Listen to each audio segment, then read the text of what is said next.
नमस्कार विद्यार्थी मित्रांनो, तुमचं पुन्हा एकदा स्वागत आहे आपल्या YouTube चॅनलमध्ये.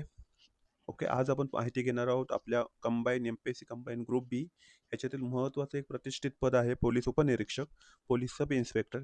या सर्व पदाची माहिती, या पदाची माहिती आपण कशा पद्धतीने प्रमोशन होतं, किती सॅलरी असते, कुठे पोस्टिंग असते, काय काम करावं लागतं, काय क्रायटेरिया आहे, या सर्व गोष्टींची माहिती आपण आजच्या लेक्चरमध्ये घेणार आहोत. ओके, सो हे जे एक्झाम आहे ते आपल्या 2 पद्धतीने होते. एम-पी-एस-सी मार्फत होते डायरेक्ट आणि एक विभागाअंतर्गत सुद्धा घेतली जाते. जे ऑलरेडी कॉन्स्टेबल्स वगैरे त्या लोकांसाठी ही संधी असू शकते विभागामार्फत. ओके, त्याला म्हणतो आपण डिपार्टमेंटल. सो आपल्याला बघायचे आहे एम-पी-एस-सी मार्फत जी एक्झाम घेतली जाते. ओके, सो त्याच्यासाठी क्रायटेरिया काय काय आहे. सो आपल्याला काय म्हटलेलं आहे, पहिली शैक्षणिक पात्रता काय असेल, कोणत्याही मान्यताप्राप्त विद्यापीठाची तुमची कोणतीही पदवी असेल तरी चालू शकते. ओके, किंवा अंतिम वर्षातील विद्यार्थी सुद्धा ह्या परीक्षेला बसू शकतो. फक्त मुख्य परीक्षेला जाताना त्याच्याकडे काय असलं पाहिजे, आपलं ग्रॅज्युएशनचं सर्टिफिकेट असलं पाहिजे, नाहीतर तो डिस्क्वालिफाय होऊ शकतो. वयोमर्यादा असेल 19 वर्ष, कमाल वय असेल ओपन गटासाठी 31 वर्ष आणि ओबीसी वाल्यांसाठी आणि इतर मागासवर्गीयांसाठी 34 वर्ष असेल. सो हे लक्षात ठेवा, 31 वर्ष आणि 34 वर्ष ही मर्यादा खूप महत्त्वाची आहे. ओके, आणखी काय महत्त्वाचं आहे ते, शारीरिक पात्रता काय लागते, तर महत्त्वाच्या आहेत ह्या गोष्टी. शारीरिक पात्रता पी-एस-आय पदासाठी तर तुमची उंची किमान किती असली पाहिजे, 165 सेंटीमीटर असली पाहिजे अनवाणी, म्हणजे चप्पलशिवाय. छाती न फुगवता 79 सेंटीमीटर आणि छाती फुगवून 5 सेंटीमीटर वाढ झाली पाहिजे. ते होतं, त्याच्यामध्ये एवढे इश्यू नाही. पण जर आणखी एक इथे डिस्क्लेमर देतो तुम्हाला, ज्या मुलांची छाती 79 सेंटीमीटर आता नसेल, तरी त्यांनी 79 सेंटीमीटर किंवा 84 सेंटीमीटर टाकून ठेवायचं डी-वाय-एस-पीसाठी. कारण मग ज्यावेळी मी राज्यसेवा मेन्सची देत होतो, तेव्हा मी बाय मिस्टेकली काय केलं होतं, 79 टाकून ठेवलं होतं. मी अपडेट केलं नव्हतं. कारण का त्या 2024 साली डी-वाय-एस-पीच्या पोस्ट ह्या नंतर आल्या होत्या. पण जेव्हा तुम्ही एकदा प्रिलिमचा फॉर्म भरता, जी काही माहिती देतात तीच माहिती शेवटपर्यंत काय केली जाते, कन्सिडर केली जाते, गृहीत धरली जाते. सो तुम्ही, आता मी म्हणेन, जरी तुमची 79 सेंटीमीटर छाती नसेल आणि तुमची हाईट 165 पेक्षा जास्त असेल, तर तुम्ही 85-84 काय टाकून ठेवा, तुमची चेस्ट टाकून ठेवा. ओके, ते आपल्याला नंतर काय करते, जिम वगैरे लावून वाढवता येते. महिला उमेदवारांसाठी एकच कंडिशन असेल, 157 सेंटीमीटर तुमची उंची असली पाहिजे. बाकी काही क्रायटेरिया वापरला जात नाही. 2 एक्झाम होतात. आता प्रयत्न चाललाय की संयुक्त पूर्व परीक्षा होते, जी की 100 मार्काची असते. तुम्हाला 60 पेक्षा जास्त मार्क असले पाहिजे, जो काही सेफ स्कोअर असतो. ओके, मी ओपनचा म्हणतोय. बाकीच्यांनी 2-2 मार्क कमी करू शकता. कारण की ह्यावर्षी 53 लागले. सो आपल्याला एक सेफ स्कोअर असला पाहिजे, की जेणेकरून माझा 1 महिना वाया जाणार नाही. मी फक्त डायरेक्टली मेन्सचा अभ्यास करू शकते दुसऱ्या दिवशी, प्रिलिमच्या दुसऱ्या दिवशी. सो मुख्य परीक्षा 400 गुणांची असेल. याच्यामध्ये 2 पेपर असतात, मराठी पेपर आणि एक पेपर 1, पेपर 2 मराठी आणि इंग्लिश ग्रामर, पेपर 2 सामान्य जनरल स्टडीज. ओके, सो शारीरिक चाचणी एक 100 गुणांची आय थिंक असावी. अ, यात किमान 70 गुण मुख्य परीक्षेत पात्र ठरलेल्या उमेदवारांची शारीरिक मैदानी चाचणी ही फक्त पात्रता स्वरूपाची असते. यात किमान 42 गुण म्हणजे 60% गुण मिळवणे आवश्यक आहे. आणि तुमची मुलाखत ही 40 मार्काची असते. शारीरिक चाचणी उत्तीर्ण झालेल्या उमेदवारांची व्यक्तिमत्व चाचणी घेतली जाते. आता ही काहीतरी रद्द होण्याच्या मार्गावर आहे. सो शारीरिक चाचणी घेतली जाते. याच्यामध्ये काय असेल तुमचे, तर गोळाफेक असेल, लांब उडी असेल, धावणे असेल, या सर्व गोष्टी याच्यामध्ये घेतल्या जातात. ओके, सो शारीरिक चाचणी काय काय असू शकते, तर हे क्वालिफाईंग असते. फायनल मेरिट लिस्टमध्ये धरले जात नाही. किमान गुण तुम्हाला 42 असावे लागतात 70 पैकी. हां, तर काय काय असतं याच्यामध्ये बघा, मी ते सर्व गोष्टी घेतोय. गोळाफेक 15 गुण मिळवणे आवश्यक असतं. गोळ्याचं वजन असतं 7.260 किलोग्रॅम. ओके, 260 किलोग्रॅम म्हणजे 7 पॉइंट, म्हणजे जवळपास म्हणू शकतो 7.5 किलोचा गोळा असतोय. पुलअप्स तुम्हाला मारायचे असतात, 20 गुण असतात. जेवढे जास्त माराल तेवढे तुम्हाला जास्त गुण भेटतात. लांब उडी 15 गुण असतात. धावणे 800 मीटर 20 गुण असतात. ओके, हे महत्त्वाचं आहे. गोळाफेक महिलांसाठी 20 गुण, 4 किलोचा गोळा असतोय. लांब उडी 20 गुण असतात आणि धावणे असते. सो महिलांसाठी पुलअप्स नाही. शारीरिक मोजमाप, उंची तुमची 165 सेंटीमीटर असली पाहिजे. छाती न फुगवता 79 सेंटीमीटर फुगवून 5 सेंटीमीटर असेल पाहिजे. जर 5 सेंटीमीटर झाली नाही, तर तुम्ही डिस्क्वालिफाय होता, लक्षात ठेवायचं. किमान उंची 157 सेंटीमीटर असली पाहिजे. छातीचे मोजमाप तिथे नसते.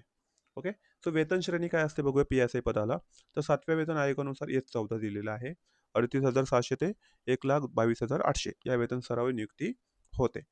इन हँड पगार, सर्व शासकीय भत्ते, महागाई भत्ता, घरभाडे, वर्दी भत्ता, मोफत वैद्यकीय सुविधा मिळून सुरुवातीला दरमहा 55,000 ते 65,000 दरम्यान पगार मिळू शकतो आणि मिळतोय. ओके, लक्षात ठेवायचं. पुढे काय होतंय बघा ते भत्ते कसे असतात ते, महागाई भत्ता तुम्हाला दिला जातो. तो की शासनाचा जो काही महागाई चालू असते त्याच्यानुसार दिला जातो. घरभाडे तुम्ही कुठे राहता याच्यावर डिपेंड आहे. मुंबई, पुण्यासारख्या ठिकाणी राहत असाल तर जास्तीत जास्त दिला जातो. 24% पर्यंत तुम्हाला काय भेटू शकतो? घरभाडे भेटू शकतं. वाहन प्रवास भत्ता तुम्हाला दिला जातो. वर्दीचा भत्ता दिला जातो. देखरेखीसाठी तुमचा गणवेश जो काही असेल तो आणि विशेष भत्ता दिला जातो. जर तुम्ही नक्षल भागात किंवा विशेष दलात काम पोस्टिंग असल्यास अतिरिक्त जोखीम असते म्हणून त्याला विशेष भत्ता म्हटलं जातो. इन हँड पगार तुमचा एक 58,000 ते 68,000 दरम्यान जाऊ शकतो. पी-एफ कट होतो त्याच्यातून. नवीन पेन्शन योजना वगैरे, प्रोफेशनल टॅक्स वगैरे टॅक्स झाल्यानंतर तुमच्या हातात 52,000 ते 60,000 दरम्यान पगार येऊ शकतो. इतर सुविधा तुम्हाला स्वतःसाठी व कुटुंबासाठी 100% मोफत वैद्यकीय उपचार सुविधा असते, लक्षात ठेवायचं.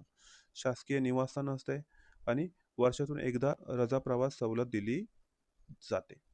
ओके. कामाचे स्वरूप काय असेल? तर एक महत्त्वाचं आहे गुन्हा अन्वेषण. इन्व्हेस्टिगेशनमध्ये तुम्हाला काय भेटलं जाते? संधी भेटते. पोलीस ठाण्याच्या हद्दीत जर गुन्हा घडला असेल, तपास करणे, पुरावा गोळा करणे, आरोपींना अटक करणे हे तुमची कामं असू शकतात. कायदा सुव्यवस्था राखणे, आपल्या कार्यक्षेत्रात शांततेने सुव्यवस्था राखणे, व्ही-आय-पी बंदोबस्त करणे, या सर्व गोष्टी तुम्हाला कराव्या लागतात. गस्त आणि तपासणी, हद्दीत रात्रीची गस्त घालणे आणि संशयास्पद हालचालींवर नियंत्रण ठेवता हे तुमचं काम असतंय.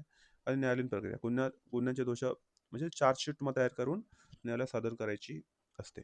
पदोन्नती कशी होते? पहिल्यांदा तुम्ही पी-एस-आय पदावर लागू होता. नंतर तुमचं एक 5 ते 6 वर्षांनी ए-पी-आय किंवा 10 वर्षांनी ए-पी-आयमध्ये तुम्हाला चार्ज भेटतो. 10 वर्षांनी आय थिंक सो. आणि पोलीस निरीक्षक पी-आय म्हणून होता तुम्ही. वर्ग 2 राजपत्र आणि नंतर क्लास 1 तुमचा दर्जा लागतो. डी-वाय-एस-पी होऊ शकता तुम्ही. ए-सी-पी, डी-वाय-एस-पी तुमची शेवटची काय असू शकते? प्रमोशन असू शकतं. ओके. आणि ते निकष कसे वापरले तर सिनियरिटी. ठराविक वर्षाचा समाधानकारक सेवाकाळ पूर्ण करणे आवश्यक असते. म्हणजे तुम्हाला ती 5-10 वर्ष किंवा 10 वर्ष तुम्हाला पार करावी लागतात आणि त्यानंतर तुमचं प्रमोशन होतं. सी-आर गोपनीय अहवाल. दरवर्षी वरिष्ठांकडून दिला जाणारा कामगिरी अहवाल उत्तम असावा लागतो. तेव्हाच मग जाऊन पात्र केलं जातं, की बाबा चला ह्याला प्रमोशन देऊया. खात्य अंतर्गत परीक्षा. विभागीय परीक्षा उत्तीर्ण झाल्यास पदोन्नतीचा मार्ग अधिक सोपा होतो. आता कशा पद्धतीने पदोन्नती होते बघूया. ओके. सो पोलीस उपनिरीक्षक सुरुवातीचे पद आहे. नंतर तुम्हाला एक 10 वर्षांनी किंवा 7 ते 10 वर्षाच्या सेवेनंतर दर्जा मिळतो. काय तर सहाय्यक पोलीस ए-पी-आय म्हणून तुमचे म्हणजे 3 स्टार येतात तुमचे. इथे 2 स्टार असतात. इथे किती स्टार असतात तर 2 स्टार असतात आणि 2 पट्टी असते. एक आपली नीली असते एक आणि एक काय असते? एक लाल असते. ओके. आणि जेव्हा तुम्ही काय होता? पी-आय होता, पी-आय तेव्हा तुमच्याकडे 3 स्टार येतात. 3 स्टारचा अधिकारी म्हटलं जातं आणि एक लाल पट्टी असते. ओके. नंतर पोलीस इन्स्पेक्टर होता. तुमच्याकडे 3 स्टार असतात आणि 2 एक निळी पट्टी आणि एक लाल पट्टी असते. म्हणजे हा म्हणायचं की आपण पोलीस इन्स्पेक्टर आहे. नंतर तुम्ही काय होता? डी-वाय-एस-पी होता. एम्ब्लेम येतो तुमच्याकडे. ओके. नंतर तुम्ही ॲडिशनल एस-पी सुद्धा होऊ शकता. प्रदीर्घ शेवटचे 1 वर्ष किंवा 2 वर्ष राहिले असेल, तेव्हा तुम्ही म्हणजे कशा पद्धतीने पी-एस-आय होता, नंतर ए-पी-आय, नंतर पी-आय, नंतर डी-वाय-एस-पी, ए-सी-पी होऊ शकतं किंवा ॲडिशनल एस-पी किंवा डी-सी-पी होऊ शकता. हे महत्त्वाचे प्रमोशन आहे. इथून क्लास 1 तुमचा दर्जा चालू होतो. कुठून? डी-वाय-एस-पी पासून. सो लक्षात आलं प्रमोशन कशा पद्धतीने होतंय. सो पगार कसा वाढत जातो प्रमोशननुसार? पी-एस-आयला 52,000 ते 60,000 हा हिंड हँड असतोय. ए-पी-आयला 62,000 ते 72,000 असते. पी-आयला 80,000 ते 92,000 आणि डी-वाय-एस-पी, ए-सी-पीला 95,000 पर्यंत पगार इन हँड सॅलरी असते. बाकीचे सर्व कट होऊन. आपले आपले हे तेच पेपर तोच मी ऑलरेडी डिस्कस केला. तुम्ही जाऊन एस-टी-आयचा व्हिडिओ बघा. त्याच्यामध्ये मी इन डिटेल काय केलं आहे, सिलेबस काय केला आहे, डिटेल केलेला डिस्कस केलेला आहे. आय होप तुम्हाला या पदाबद्दल माहिती भेटलेली असेल.